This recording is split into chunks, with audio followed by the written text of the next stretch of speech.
오늘 같이 볼 하나님의 말씀 에스라서 9장 1절부터 6절까지입니다. 가정에 계신 분들도 구약성경 같이 펴시고요. 구약성경 723쪽입니다. 우리 형제들이 한 절 읽고 자매들이 읽고 마지막 절은 같이 읽도록 하겠습니다. 형제들 먼저 읽겠습니다. 시작. 이일 후에 방백들이 내게 나와 이르되 이스라엘 백성과 제사장들과 르이 사람들이 이 땅 백성에게서 떠나지 아니하고 가나안 사람들과 헷 사람들과 브리스 사람들과 여부스 사람들과 암몬 사람들과 모압 사람들과 애굽 사람들과 아모리 사람들의 가증한 일을 행하여 그들의 딸을 맞이하여 아내와 며느리로 삼아 거룩한 자손이 그 지방 사람들과 서로 섞이게 하는데 방백들과 고관들이 이 죄에 더욱 우뜸이 되었다 하는지라. 내가 이 일을 듣고 속옷과 겉옷을 찢고 머리털과 수염을 뜯으며 귀가 막혀 앉으니 이에 이스라엘의 하나님의 말씀으로 말미암아 떠는 자가 다툼 자들 사람들의 죄 때문에 다 내게로 모여오더라. 내가 저녁 제사 드릴 때까지 기가 막혀 앉았더니 제사를 드릴 때에 내가 근심중에 일어나 속옷과 겉옷을 찢은 채 무릎을 꿇고 나의 하나님 여호와를 향하여 손을 들고 같이 읽겠습니다. 이러기를 나의 하나님이여 내가 부끄럽고 낯이 뜨거나여 감히 나의 하나님을 향하여 얼굴을 듣지 못하오니 이는 우리 죄악이 많아 정수리에 넘치고 우리 허물이 커서 하늘에 미침이니이다. 아멘. 예, 모두 평안하게 지내셨나요? 예, 오늘 이제 이렇게 순서를 바꿔서 오셨습니다. 우리 오랜만에 뵙는 분들도 있고 그렇습니다. 반갑습니다. 에스라서 저희가 본 거는 이제 1장부터 6장까지는 이제 성전에 관계된 이야기죠. 그래서 고레스 칙령이 있었고 다리오 왕 때 성전이 완공이 됐다 말씀드렸고요. 그다음 이제 7장부터 10장까지는 이제 그 1장부터 6장 이야기가 다 끝난 후입니다.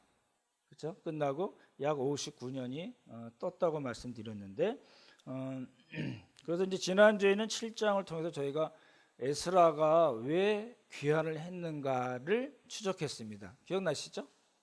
예. 그리고 이제 7장부터 10장까지 이야기는 성벽을 쌓고 이제 성전은 끝났습니다. 그래서 성벽을 쌓고 부흥 운동을 하는 그런 순서로 돼 있고 2차, 3차 귀환이 있는 겁니다. 그래서 이제 아닥사스다 왕 때 2차, 3차 포로 귀환이 왔던 겁니다. 그렇죠? 그리고 이제 오늘 저희가 9장을 못했지만 8장은 넘어갔는데 8장은 에스라와 함께 온 사람들의 명단입니다. 그 에스라서 2장도 그 1차 귀환한 사람들의 명단이 있었잖아요. 8장도 마찬가지로 명단이 쭉 나오고 오늘하고 다음 주에 볼 거는 이제 에스라의 기도입니다. 에스라의 기도인데 기도가 왜 중요하냐면 에스라가 이렇게 이런 상황에서 기도를 했으니까 우리도 기도합시다라는 측면도 있겠지만 제가 보려는 거는 이 기도를 통해서 하나님의 새로운 공동체는 어떤 공동체가 되어야 하는가를 보려고 합니다. 그래서 오늘과 다음 주를 이제 9장을 여러분들 열심히 읽어주시면 좋을 것 같습니다. 이제 에스라가 이제 귀환한 거는 2차 귀환인데 아닥사스다 왕인데 아닥사스다 왕 제 7년입니다. 이제 그 느헤미야서에도 보면 아닥사스다 몇 년, 아닥사스다 몇 년 이렇게 그 에스라랑 느헤미야 사람들이 움직였던 그 연대를 이렇게 콕콕 찍어주는 이렇게 기록이 있는데 아닥사스다 왕 제 7년은 주전 458년입니다. 기억을 좀 해두시면 좋은 건데요. 근데 이런 겁니다.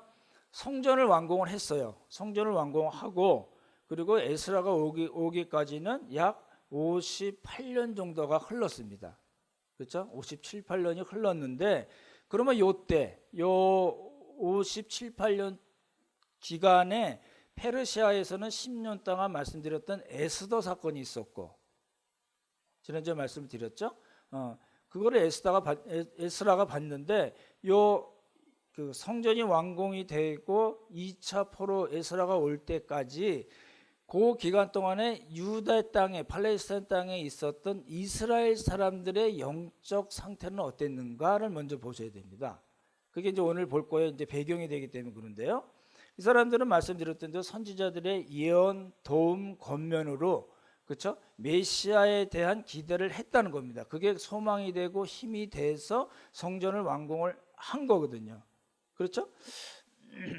그러면 이제 성전이 완공이 되면 자기네들이 그렇게 바라고 또 헌신해서 와서 성전을 건축을 했으면 그 다음에 이 사람들의 영적인 상태는 굉장히 좋았을 걸로 보여지잖아요.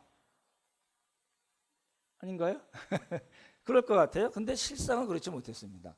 메시아 소망이 메시아 소망을 갖고 있었긴 하지만 이게 시간이 흘러가면서 이 사람들의 영적 상태가 점점 다운이 되는 쪽으로 그렇게 흘러갔습니다. 그뿐만 아니라 귀한 1세다라고 그러죠. 그 538년에 고레스 칙령으로 페르시아에서 온 사람들을 귀한 1세다라고 그러면 그 사람들은 성전 완공을 했는데 그 다음 세대 귀한 2세대가 있었습니다. 귀한 2세대들은 더 상태가 영적인 상태가 안 좋았습니다. 그래서 느헤미야서 1장에 보면 느헤미야가 소식을 들을 때 요 팔레스타인 예루살렘 지방에 환난과 능력이 있었다는 말이 나옵니다. 저희가 느헤미야서 할 때 다시 말씀드리겠지만 그걸로 미루어 봐서는 우리가 요 58년 기간 동안 이스라엘 자손들의 영적인 상태는 점점 더 떨어져 갔다는 겁니다. 그런 배경을 우리가 보시고 오늘 이제 그 9장 에스라의 기도를 보시면 좋을 것 같거든요. 1절과 2절 우리 조금 빨리 한번 같이 읽어볼까요? 9장 1절과 2절입니다. 같이 읽겠습니다. 시작.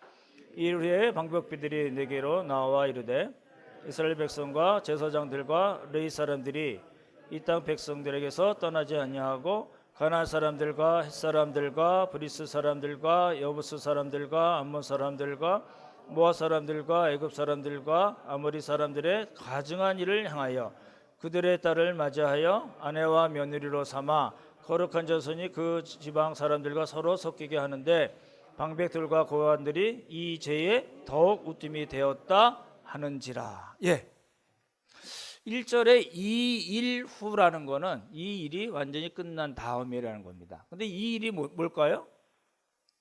에스라의 7장에 에스라가 한 1700명 정도의 사람들과 함께 1500km를 4개월에 걸쳐서 올라오고, 그렇죠? 그 올라온 도중에 하나님의 선한 손, 하나님의 능한 손을 체험했습니다. 그리고 무사히 귀환해서 아닥사스다가 준 예물과 여러 가지 예물들을 이제 성전 사람들에게 인수인계를 잘 한 후에라는 뜻입니다.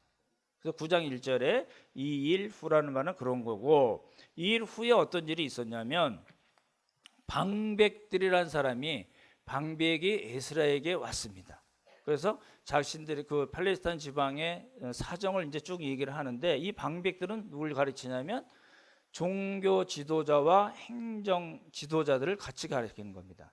여기서 그렇게 표현했는데 그러니까 종교와 행정이 딱 구분되어 있지 않은 상황이었기 때문에 그런 거고, 이 사람들이 뭐라고 보고를 했냐면 지금 여기 1차 교환 때 이 사람들이 이 땅 백성을 떠나지 않았다 라고 이야기하고 조금 더 구체적으로 이 사람들 길게 나오는 이방 민족들 사람들의 가증한 일을 행했다라는 겁니다. 가증한 일이 뭘까요? 우상 숭배입니다. 그러니까 이스라엘 백성은 항상 여기서 걸려요. 우상을 숭배하고 율법에 근거한 사회정의를 행하지 못하고 접대 관례를 행하지 못하는 것, 이것 때문에 망하는 거예요. 이게 내내 문제가 되는 거거든요. 그래서 여기서 가증한 일이라는 거는 하나님이 가증스럽게 보시는 것, 그런 거잖아요.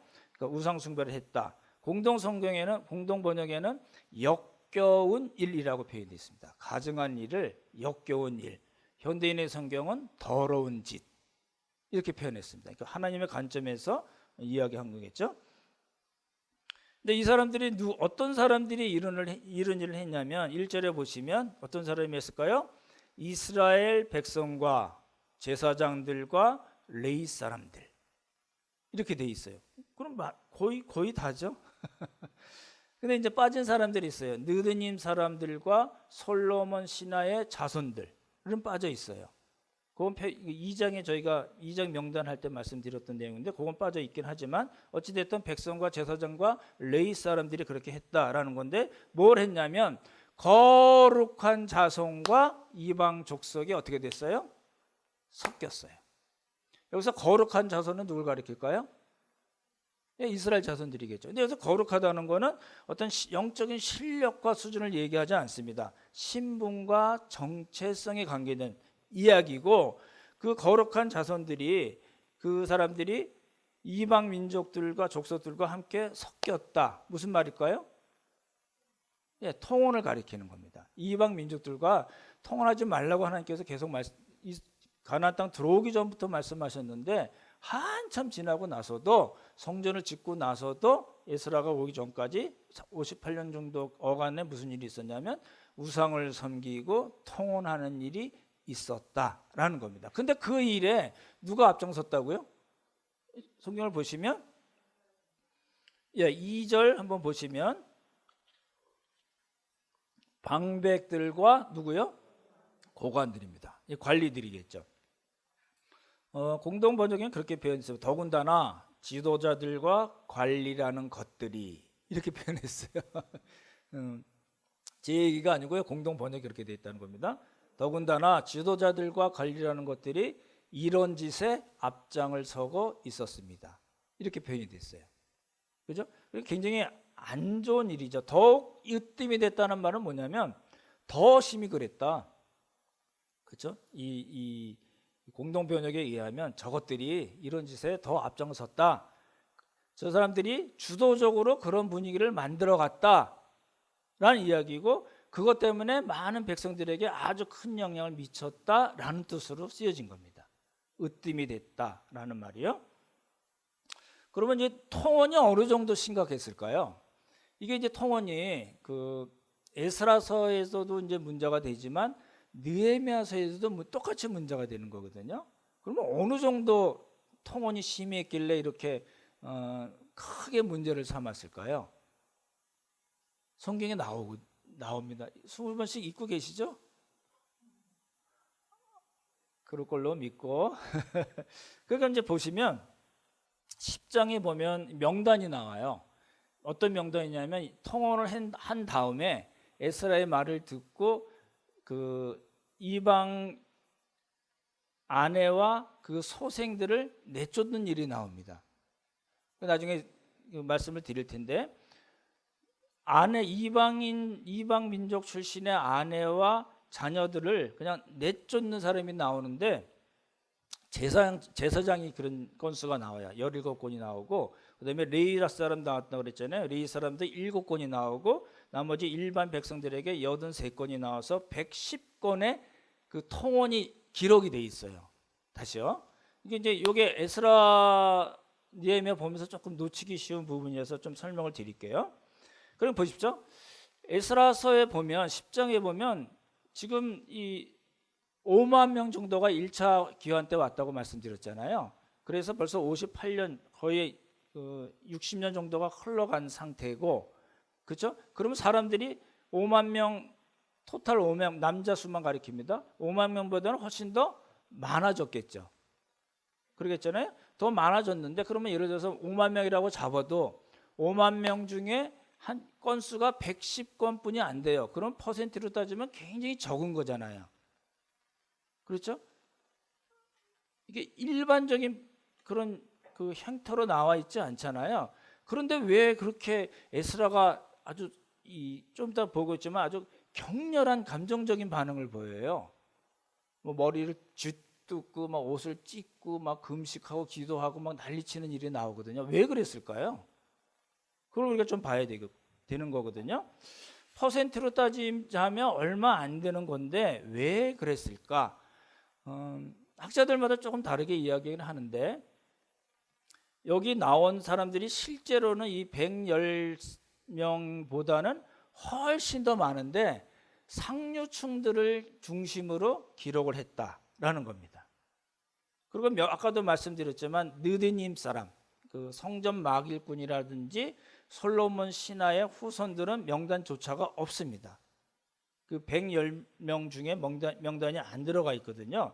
그러니까 훨씬 더 많고 그리고 방백과 고관들이 더욱 으뜸했다 그랬는데 10장 그 리스트에 보면은 방백들과 고관의 명단은 나와 있지 않습니다. 그렇기 때문에 5만 명이라 하더라도 그 퍼센트는 110명이 아니라 그보다 훨씬 더 많을 수가 있고, 그렇죠? 그리고 방백들과 고관이 그 일에 앞장서 했기 때문에 무슨 일이 발생했냐면 저 사람들도 그러니까 우리도 통원해도 되겠나라고 많은 이 백성들에게 영향을 크게 미쳤다는 이야기입니다. 그러니까 이 분위기를 좀 이해가 되시나요? 따져보면 110명뿐이 안 되는데 그리고 방백들과 고관 느디님 사람들, 성전 막일꾼 사람들, 그다음에 솔로몬 신하의 자손들은 아예 명단조차가 없었으니까 더 많기는 했을 거고, 그리고 고관과 방백들이 앞장을 섰기 때문에, 그리고 전체 분위기를 그렇게 만들어 갔기 때문에 큰 이 전체 유대 사회 전체로 보자면 이 통원이 아주 심각하게 문제가 되고 그 뿌리가 점점 더 깊어져 갔고, 그래서 뽑기가 너무너무 힘들어서 에스라가 그 이야기를 듣자마자 주저앉아서 울고불고 좆뜯고 찢고 난리를 쳤다라는 겁니다. 그런 분위기를 염두에 두시고 이제 에스라서를 읽으시면 좋을 것 같습니다.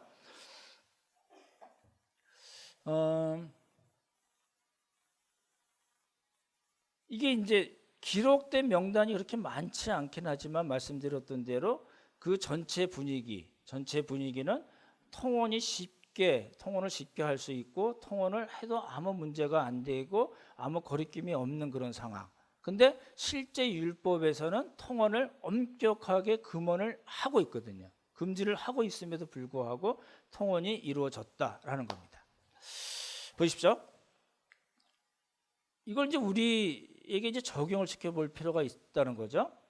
우리 이 이스라엘 사람들의 입장에서 보자면 성전이 완공이 됐어요. 그렇죠? 그렇게 기대했던 성전이 완공이 되고 메시아를 대망하는 사상들이 많이 조금씩 생겨나고, 그리고 요런 그 에스라라든지 그다음에 나중에는 느헤미야까지 오지만 자기들이 원하는 대로 얼마든지 신앙생활을 할 수 있는 충분한 분위기가 됐다는 겁니다. 근데 이 사람들이 그렇게 하지 않고 우상을 섬기고 통혼을 했기 때문에 무슨 일이 일어났어요? 환란을 당하고 그 주위 민족들로부터 또 핍박을 받은 거예요. 16년 동안 그런 일이 있었는데 성전이 완공되고 나서도 그 58년 어간에 그런 일이 있었기 때문에 이 사람들의 삶이 굉장히 힘들어졌다는 겁니다. 그렇잖아요? 그럼 우리 입장에서는 여러분 여러분의 어떤 그 조건이나 환경이 좋아지고 그리고 수입도 많아지고 더 건강해지면 하나님을 더 잘 섬기게 되나요? 아니면 그럼에도 불구하고 더 잘 안 섬기게 되나요? 경험적으로 어떠신가요? 나는 조건이 좋아질수록 신앙생활이 더 좋아져 하시는 분 한번 손 들어보실래요? 눈치 보지 마시고. 나는 어려워져야지 더 신앙생활을 잘해 하시는 분 한번 손 들어보실래요? 난 관계없이 잘 안 돼. 그런 건가요? 이게요, 우리의 신앙이 하나님과의 관계가 어떤 조건이나 환경 때문에 좋아지고 나빠지는 것은 아닙니다. 그렇지 않나요? 그러니까 하나님을 사랑하고 그분의 말씀을 사모하고 지난주에 말씀드렸듯이 에스라와 같이 율법을 깊이 연구하고 준행하고 또 가르치기로 결심하는 그런 일들은 어떤 조건과 환경에 달려있지 않다는 겁니다. 나는 내 형편에 요거 조금만 한 단계만 더 좋아지면 하나님을 더 잘 섬기고 많은 사람들 더 잘 이렇게 섬길 텐데라고 생각이 될 수는 있겠지만 실제로는 별로 안 그럴걸요. 그렇지 않나요? 제가 지난주가 요번 주에 응답하라 1988을 이제 다 봤습니다. 20번 다 봤는데 그 무대가 쌍문동이잖아요. 제가 수일이 살았거든요. 가까운 동네였기 때문에 보면서 그런 생각이 들었어요. 우리 그때 비해서 우리의 그 생활 수준이 사실은 훨씬 더 좋아졌죠. 그렇지 않나요? 그때 자가용 타고 다니는 사람은 뭐 당연히 있었겠지만 그렇게 흔하지 않았던 데잖아요. 근데 지금은 자가용 타고 다니는 경우들이 많잖아요. 그러면 하나님을 더 그만큼 잘 섬기고 이웃들을 더 그만큼 사랑하고 베풀어야 될 것 같은데 실제 그런가요? 잘 안 그렇게 됩니다. 의지적으로 의도적으로 말씀에 근거해서 그 삶을 살지 않으면 이건 저절로 되는 일이 아니라는 겁니다. 그러니까 우리의 신앙이 무엇과 관계없어요? 어떤 조건이나 환경과 크게 관계가 없습니다. 도움을 받을 수 있지만 그것 때문에 좌지우지되지는 않는다는 겁니다. 그러니까 지금 이스라엘 백성들도 성전이 지어졌어요. 그렇죠? 예언과 도움과 권면 그리고 하나님께서 형통하게 하심 그리고 성전 일이 끝맺힘이 있었어요. 그러면 그 성전을 중심으로 자기들의 형편과 환경이 어떠든지 하나님을 잘 섬기고 그 공동체 내에서 사랑을 행하고 이래야 되는데 그랬을까요? 안 그랬다는 거예요. 심지어는 고리대금업자까지 생겨났어요. 이제 느헤미야에서 나오는 이야기거든요. 고리대금 때문에 형제자매들이 팔리고 집, 포도원, 뭐 감남원 다 날라가고 남의 종으로 자기 자식을 줘야 되는 일까지 벌어졌어요. 어디에서요? 하나님의 공동체 안에서. 이러니까 이제 우리가 알 수 있는 건 뭐냐면 조건과 환경 때문에 우리의 신앙이 더 좋아지거나 나빠지는 건 아니다. 무엇에 관계되느냐? 말씀을 연구하고 그 말씀이 나를 탁 쳐서 내가 움직여 나가는. 지난주에 그렇게 말씀드렸잖아요. 말씀을 연구한 것이 나를 탁 쳐서 내 인격과 충돌이 돼서 내가 거기서 순종하든지 불순종하든지 하는 일로 우리의 신앙 상태가 결정이 되고 우리의 삶이 결정이 되고 사역이 결정이 되는 거지 조건과 환경 때문에 무엇이 되고 안 되고는 아니다라는 겁니다. 그렇죠? 그럼 이제 58년 동안 말씀드렸던 대로 가증한 일을 행하고 통혼을 했어요. 그럼 이제 이 소식을 방백들이 원래 팔레스타인 땅에 있던 방백들이 에스라가 온 것을 보고 에스라에게 와서 보고를 한 겁니다. 그렇죠? 근데 이 보고를 듣고 에스라가 어떤 반응을 보였는가? 오늘 볼 말씀의 핵심이거든요. 그 말씀 듣기 전에 에스라가 어떤 사람이었기에 그런 격렬한 감정적인 반응을 보였는가를 보려고 합니다. 다시요. 방백들로부터 보고를 듣고 에스라가 어떤 반응을 보였는데 그러면 에스라는 어떤 사람이었기 때문에 그런 반응을 보였는가를 보려고 합니다. 7장 12절 한번 보시기 바랍니다.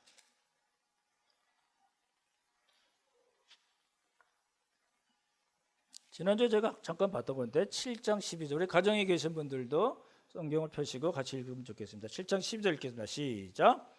모든 왕회와 아닥사스다는 내 하나님 율법의 완전한 학자 겸 제사장 에스라에게 뭐에 완전해요? 하늘의 하나님의 뭐에? 율법의 완전한 학자라는 뜻입니다. 그렇죠? 21절도 마찬가지인데 21절도 같이 읽겠습니다. 21절 1절 시작.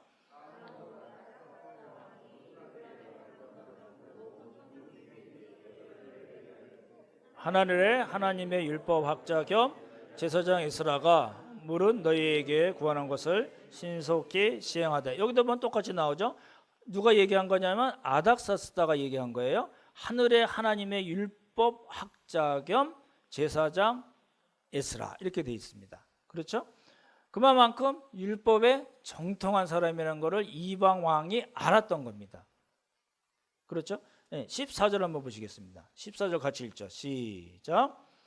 너는 내 손에 있는 내 하나님의 율법을 따라 유다와 예루살렘의 형편을 살피기 위하여 왕과 7 자문의 보냄을 받았으니. 여기 보면 내 손에 있는 내 하나님의 율법. 에스라의 손에 뭐가 있어요? 하나님의 율법이 있어요. 무슨 이야기일까요? 똑같이 율법에 정통한 사람이라는 뜻이거든요. 그렇죠? 그래서 이제 그 이방 왕인 아닥사스다가 인정할 만큼 에스라는 뭐예요? 율법에 정통한 사람이고 그거를 인정했기 때문에 아닥사스다가 에스라를 보내서 너는 페르시아 제국의 법에 따라서 너의 민족들을 다스려 이렇게 얘기하지 않고 내 손에 있는 내 하나님의 율법에 따라서 너의 유다 백성들을 다스려라고 보낸 겁니다. 되게 이상하죠. 그만큼 아닥사스다가 에스라를 인정했고 에스라가 정통한 하나님의 율법을 인정했다는 뜻입니다. 그렇죠? 보내면서 어떻게 보냈냐면 26절 한번 보시기 바랍니다. 7장 26절 어떤 권한을 부여했는가가 나오는데 같이 읽겠습니다. 시작. 물은 명령과 왕의 명령을 준행하지 아니하는 자는 속히 그 죄를 정하여 죽이거나 부양을 보내거나 가산을 몰수하거나 옥에 가둘지나. 뭐라고요? 말 안 들으면 내가 알고 있는 정통한 그 율법에 하나님의 율법에 어긋나면 어떡하라고요? 죽여도 좋고 귀양 보내도 좋고 재산을 다 몰수해도 좋고 감에 가둬도 아무 문제 없어 라고 얘기한 겁니다. 그렇죠? 그럼 잘 보십시오. 이러한 권세를 갖고 온 에스라 입장에서 이스라엘 백성들이 율법에 어긋나서 우상을 숭배하고 통혼을 하고 그것을 용인하는 사회적인 분위기가 팽배했으면 자기가 갖고 있는 권한에 따라서 처리하면 되잖아요. 그렇죠? 감옥에 넣든지 재산을 몰수하든지 귀양을 보내든지 정 말 안 들으면 죽여도 되는 그런 권한을 갖고 있는데 에스라는 그런 권한을 썼냐면 안 썼습니다. 에스라는 뭘 했어요? 에스라는 뭘 했어요? 그 이야기를 듣고 뭐 했어요? 예, 기도한 겁니다. 그 반응이 이제 나오는데 3절과 6절입니다. 오늘 볼 중요한 구절인데요. 길긴 하지만 우리 같이 읽겠습니다. 같이 한번 읽어보겠습니다. 시작. 내가 이 일을 듣고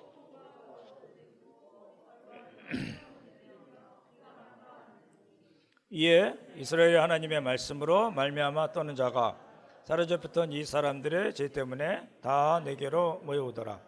내가 저녁 제사를 드릴 때까지 기가 막혀 앉았더니 저녁 제사를 드릴 때에 내가 근심 중에 일어나서 속옷과 겉옷을 찢은 채 무릎을 꿇고 나의 하나님 여호와를 향하여 손을 들고 말하기를 나의 하나님이여 내가 부끄럽고 낯이 뜨끈하여 감히 나의 하나님을 향하여 얼굴을 듣지 못하나니 이는 우리 죄악이 많아 정수리에 넘치고 우리 어물이 커서 하늘에 미칩니다.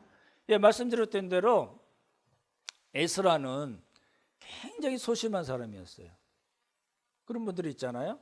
공부는 잘하는데 그런 분들이 있잖아요. 그렇죠? 소심하고 뭐가 잘 안 되는 분들. 약간 그런 스타일입니다. 이 사람이 방백들로부터 이스라엘 자손들이 가증하는 일을 향하고 통혼하고 그런 분위기가 사회적인 분위기가 팽배했다는 얘기를 듣고 어떻게 했냐면 여기 보면 기가 막혀라는 말이 나오죠. 기가 막혀라는 말이 두 번 나옵니다. 3절에 보시면 기가 막혀 앉으니 4절 끝에 보면 기가 막혀 앉았더니 그렇죠? 기가 막혀서 주저앉고 뭘 했어요? 좆뜯는 겁니다. 그렇죠? 속옷과 겉옷을 찢었어요. 그럼 어떤 모양일까요? 겉옷과 속옷을 찢었어요. 그럼 뭐가 남았어요?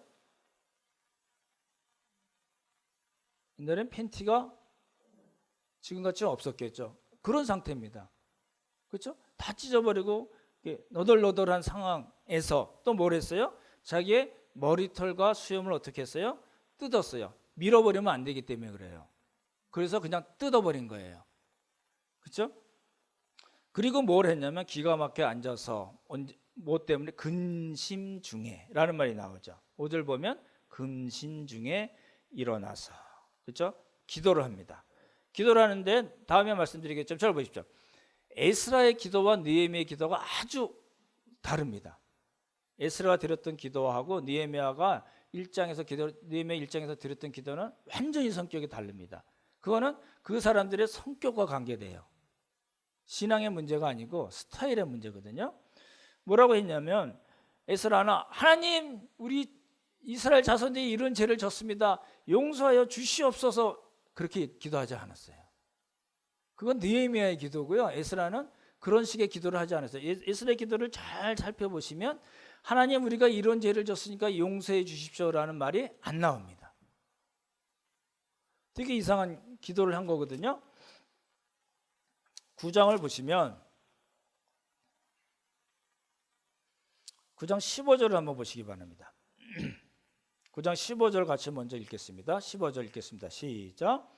이스라엘 하나님 여호와여, 주는 의로우시니 우리가 남아 피한 것이 오늘날과 같사오니 도리어 주께 범죄하였사오니 이로 말미암아 주 앞에 한 사람도 감히 서지 못하겠나이다 하니라. 결론이거든요. 기도의 결론인데 뭐라고요?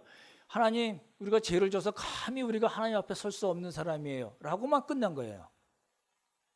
다시 다른 구절 한번 보시면요, 10절 보시기 바랍니다. 10절도 읽겠습니다. 시작. 우리 하나님이여, 이렇게 하신 후에도 우리가 주의 계명을 저버렸사오니 이제 무슨 말씀을 하리까? 하나님 드릴 말씀이 없네요. 용서해달라는 이야기 아니고 하나님 따져보니까 정말 하나님께 이야기할 거 없네요. 기도할 내용이 없네요. 뭘 용서해달라고 그런 말도 할 수가 없네요 라는 뜻입니다. 그러니까 이렇게 소심한 사람이었기 때문에 말씀드렸던 대로 이제 기도가 다 끝나고 10장에 무슨 이야기가 나오냐면, 9장은 에스라의 기도잖아요. 두 번에 걸쳐서 말씀드릴 텐데 다 끝나고 10장에서 2절부터 4절 보시면 세 절에 걸쳐서 지난주 잠깐 말씀드렸던 스가냐라는 사람이 기도만 하고 앉았으니까 이제 에스라에게 그런 이야기를 하는 겁니다. 에스라 선생님, 율법대로 하시면 돼요. 당신이 주장하면 되는 일인데 왜 그러고 앉아 계세요? 라는 뜻으로 2절에서 4절까지 이야기를 하거든요. 그러니까 이렇게 아주 굉장히 소심한 사람이고 말씀은 너무너무 잘 아는데 권력을 부여받음에도 불구하고 그 권력을 사용하지 않는 사람이 에스라였거든요. 근데 그 사람이, 그 에스라가 오늘 볼 건 그겁니다. 보십시오. 에스라가 방백들로부터 그 이야기를 듣고 기가 막혀서 주저앉아서 보인 반응을 오늘 보려고 하는 겁니다. 잘 보시면 3절과 4절 보시면 아까 봤던 건데, 성경을 보시면 3절과 4절에 중복되어 나오는 말이 뭐라고요? 기가 막혔다. 예. 그리고 5절에 보시면 뭐예요? 기가 막히고 5절에 보면 근심했다. 그리고 6절에 보시면 뭐라고 표현이 되어 있어요? 부끄럽고 낯이 얼굴이 뜨끈뜨끈했다라는 말이 나오잖아요. 그걸 보려고 합니다. 보십시오. 기가 막혔다는 거는 우리말 표현이죠. 참 기가 막히네 이런 말 많이 우리 쓰잖아요. 근데 성경에는 그렇게 안 돼 있고 공동 번역에는 넋을 잃었다 이렇게 돼 있고 현대인의 성경에는 단순히 슬프다 이렇게 돼 있습니다. 근데 이게 원문의 뜻이 뭐냐면, 기가 막혔다는 게 원문의 뜻이 뭐냐면 전혀 예상하지도 못하고 감당하지 못할 외부 자극을 받아서 너무너무 놀라고 마음이 상하고 참담해서 주저앉은 것이 기가 막히다라는 뜻입니다. 여러분 살면서 이런 경험하신 적이 있으신가요? 이야 정말 기가 막히네요. 뭐 이게 긍정적인 의미에서도 쓰지만 여기서는 뭐예요? 내가 전혀 예상하지 못한 그 자극이 와서 내가 어찌할 바를 모른다 라는 이야기입니다. 그렇게 쓰여 있고, 근심이 됐다는 거는 그런 뜻입니다. 에스라가 그 이야기를 듣고 야 저 사람들 저 이스라엘 자손 쟤들 어떻게 하려고 저러지? 라는 근심이 아니고요, 단순한 그런 근심이 아니고 율법, 하나님께서 주신 그 율법에 전혀 어긋나게 정면으로 배치되는 삶을 살고 있었기 때문에 그 전에도 북이스라엘도 그렇고 남유다도 그래서 망했는데 이스라엘 자손이 또 그 짓을 하고 있네. 야 이거 어떡하지? 라는 뜻입니다. 민족의 생존이 달려있는 그런 문제였기 때문에 그거를 어떻게 뭐라고 표현했냐면 근심했다라고 표현한 겁니다. 그러니까 기가 막혔다는 말과 근심했다는 말이 통하는 말이죠. 그리고 세 번째 보시면 뭐라고 표현이 되어 있어요? 6절 한번 다시 보시기 바랍니다. 6절 한번 다시 읽겠습니다. 같이 읽죠. 시작.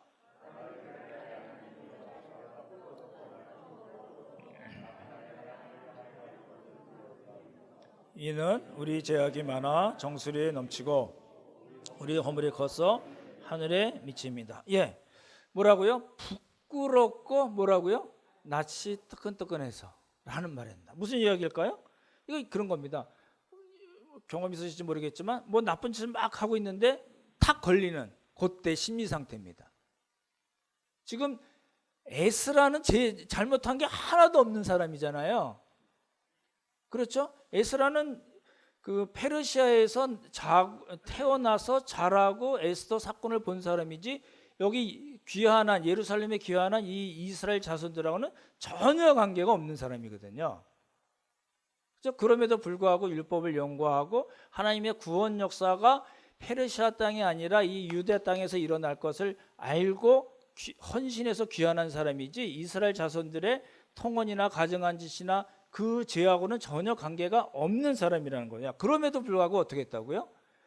낯이 뜨거웠다는 거예요.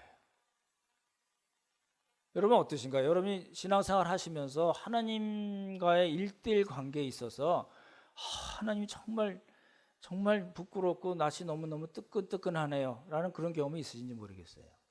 지금 에스라는 그걸 얘기하는 겁니다. 그러면 이제 이렇게 기가 막히고 전혀 예상하지 못한 그 외부 자극에 의해서 팍 주저앉고, 그렇죠? 그리고 우리 이스라엘 자손이 이제 정말 생존이 어떻게 될 건가, 벌써 2번의 멸망을 경험하고도 또 그 짓을 했기 때문에 우리가 어떻게 이 민족이 어떻게 살아나갈 건가, 그리고 그것 때문에 부끄럽고 낯이 뜨거운 요 에스라가 어떤 행동을 했냐면 아까 말씀드렸듯이 뭐 했어요? 속옷과 겉옷을 찢는 행동을 하고, 그리고 머리털과 수염을 뜯었어요. 그리고 손을 들고 하나님께 뭐 했어요? 기도합니다. 그렇죠? 이제 오늘 볼 말씀이 이제 그겁니다. 6절 내용, 이제 그 7절부터 마지막까지 저희가 다시 다음 주에 연결해서 말씀을 드릴 텐데, 에스라는 이랬어요. 보십시오. 에스라는 이스라엘 백성들의 죄를 통혼과 우상 숭배 가증한 이야기를 듣고 이런 반응을 보였어요. 아주 격렬한, 아주 극심한 감정적인 표현이 돼 있고, 그리고 그에 따른 행동이 나오고, 그리고 하나님께 손을 들고 기도하는 것까지 간 거예요. 오늘 본 게 그거잖아요. 그러면 이런 에스라의 이 이야기가 지금 이 땅을 살고 있는 우리들에게 어떤 메시지를 주는가라는 겁니다. 요 사람들은 특별히 그 포로 귀환에서 성전을 졌던 귀환 1세대 입장은 정말 헌신해서 일을 한 거예요. 뭐 16년 동안 놀긴 했겠지만 정말 열심히 해서 헌신을 해서 하나님께서 원하시는 그런 사명을 이뤄낸 거거든요. 우리 그렇잖아요. 여러분 어떠신가요? 한때 여러분 이제 신앙생활을 이렇게 길게 우리가 이제 하나님 나라 갈 때까지 놓고 보면, 야, 나 그 30대 때, 40대 때, 50대 때 정말 진짜 헌신했어. 그러니까 뭐예요? 이제 어떻게 하겠다는 이야기예요? 놀아도 되나요? 이 얘기가 아니야. 나 왕년에 뭐 했어? 그 왕년에 한 거예요. 그냥 끝이에요. 지금과 전혀 관계없는 거예요. 그 계산은 하나님께서 나중에 하실 거지만, 그것하고 지금 그랬으니까 나 지금 논다? 그래도 될까요? 예, 그렇지 않습니다. 이게요, 혹시 그런 분 계실지 모르겠어요. 나 이봉건 목사 자꾸 그러니까 나 딱 10년 한번 쌈박하게 헌신하고 그 다음부터 내가 알아서 할 테니까 그 다음에 나 건들지 마라, 이럴 수 있잖아요. 그게 아니고요. 여러분, 제가 가는 날까지, 여러분 가시는 날까지 제가 물건 들어줄 겁니다. 왜냐하면 신앙이라는 거는 하나님과의 관계이고, 그 하나님께서 우리에게 주신 말씀이 나를 치면 가만히 있지 못한다는 겁니다. 그렇잖아요. 우리가 배워야 될 건 그겁니다.